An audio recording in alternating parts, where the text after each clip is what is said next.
Hey guys, I'm sorry that I have to open up with the topic of suicides. I know it's not the best subject to discuss at 5 p.m. on Thursday, but I hope that it will give you some idea on how you can approach this depressing topic with some light at the end of the tunnel. And this light, it's not coming train, basically, which is one of the largest causes of suicide with males in the Czech Republic. How many journalists are here? Okay, so most. Okay, so it could be possibly relevant for you. So I'll give you my story on how I approached this topic and what happened to me before that it made me realize that only writing about problems and without the ability to give a perspective to solution might be very, very depressing. The project that I worked on suicide male prevention is called You're Not Alone. That's why I also named the presentation You're Not Alone, how we change the narrative of male suicide coverage. So just a few words about me. I'm business-based journalist, so I work for Financial Times, I worked in investment banking in London, then I moved to Prague, working basically for the largest economic daily in the Czech Republic, becoming deputy editor-in-chief in 2018, and then I started to work on special projects. Since I'm Russian-born and raised, I was really kind of negatively affected and depressed about disinformation that are being spread by Russians in the region of Central Eastern Europe. In the region of Central Eastern Europe. So my first project that I did was called Misinformation. What do lies mean to you? And it was about monitoring the impact of hybrid or Russian hybrid war on the Czech society. My next project that I did was called Poor Czech Republic.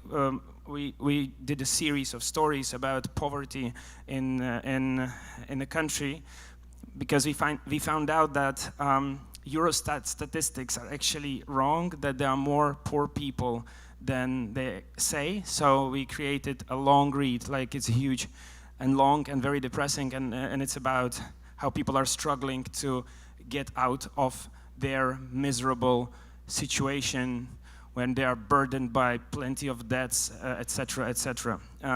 When I finished this project, I was walking around. I like to talk to people, ask them what do they take from the story, and majority of people told me, "Man, this is shit. I don't want to live in this country anymore.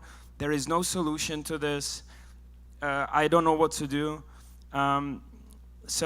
It made me feel miserable about it. So I was like, God damn, I must be doing something wrong if I'm actually creating this idea in people that there is no way out.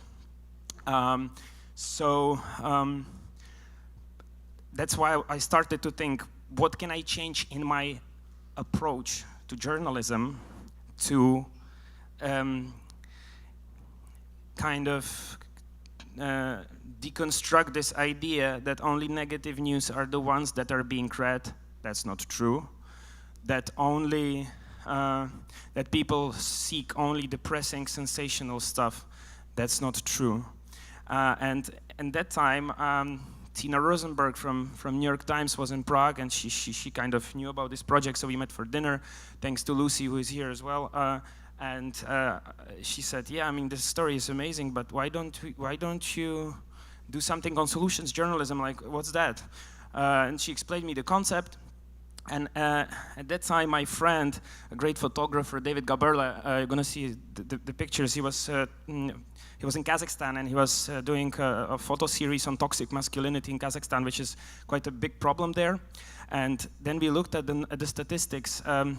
And we realized that there is a lot of male suicides going on in the Central Eastern European region. I don't know if you're aware of that, but 80% of people that commit suicide in this region are men, which is a huge discrepancy between, so to say, what was going on in this region 50 years ago and between what's going on between this region and, for example, Western Europe.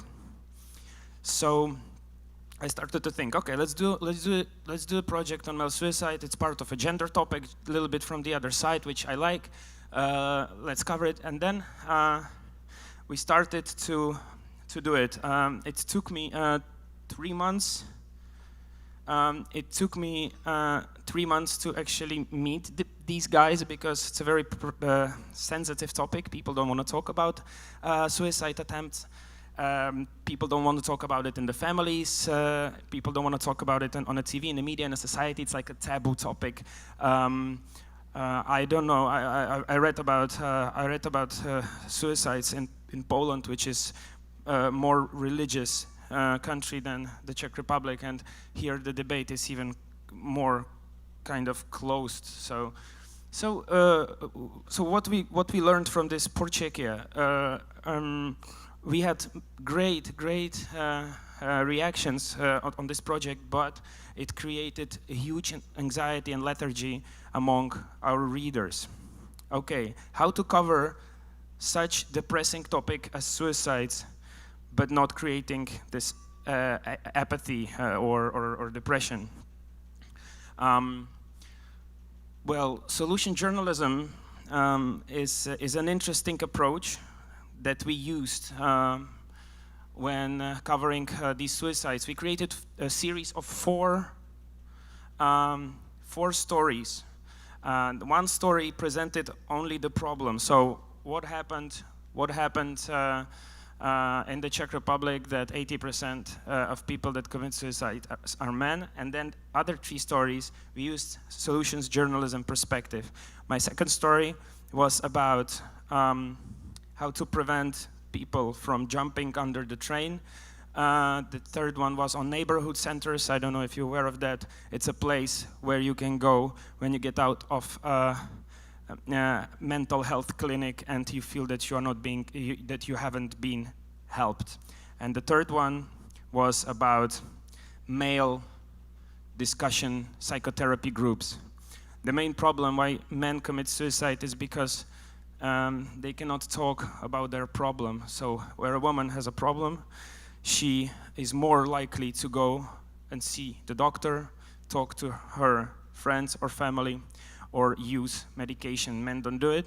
When they get in trouble, they start to deal with it in their own way, drinking, and it mainly leads to these depressing endings.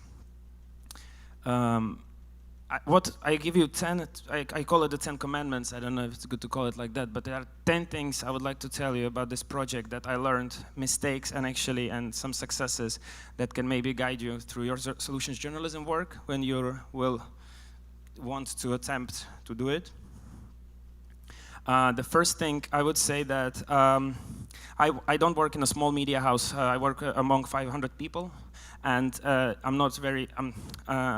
I'm just becoming a senior journalist, so to say. I have only 10 years of experience with journalistic work, so I had to cooperate with much senior colleagues, and among these colleagues, I don't think that solutions journalism is actually a known thing. So before you start doing it, get your senior conservative colleagues on board, because then you can eliminate potential misunderstanding that's gonna appear. A lot of people think solutions journalism is an advocacy, that it's a propaganda basically of some solution. That was the main issue that I had to deal with within my own newsroom when I was creating this series. Number 2, if I have to say how I would just define it, when the normal coverage, where a normal story ends, solution journalism starts. So you cannot just cover the problems and then get away with it. You cannot start looking for solutions in the middle of the story.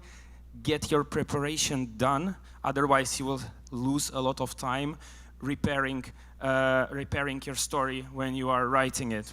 From the middle, it doesn't work well. I did mistake that I didn't collect all responses. I didn't collect all people or stakeholders that had to talk in my story, and then it was very difficult to get them retrospectively.